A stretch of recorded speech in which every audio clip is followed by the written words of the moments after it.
instant, allons à la découverte des différents sites du quartier France de Grand Bassam, devenu patrimoine mondial de l'UNESCO. Victorine Yao Yoboué. Pour ceux qui ne connaissent pas Grand Bassam, la vieille ville où le quartier France part du pont de Grand Bassam à la mer. Au temps où Grand Bassam était encore la capitale de la Côte d'Ivoire, le quartier France était le plateau, centre des affaires d'aujourd'hui. C'est donc tout ce pan de l'histoire du pays que l'UNESCO veut aider la Côte d'Ivoire à préserver en classant le quartier France au patrimoine mondial.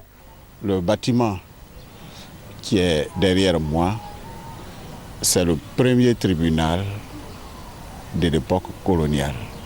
Le premier tribunal de la Côte d'Ivoire.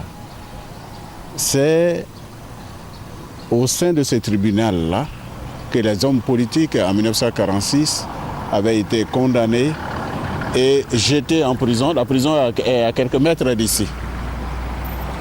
Et c'est à la suite de cela que nos mamans, les femmes ivoiriennes, avaient marché.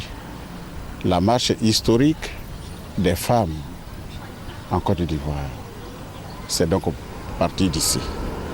Alors je voudrais que les Ivoiriens sachent que ce tribunal-là, même s'il est en ruine, il existe.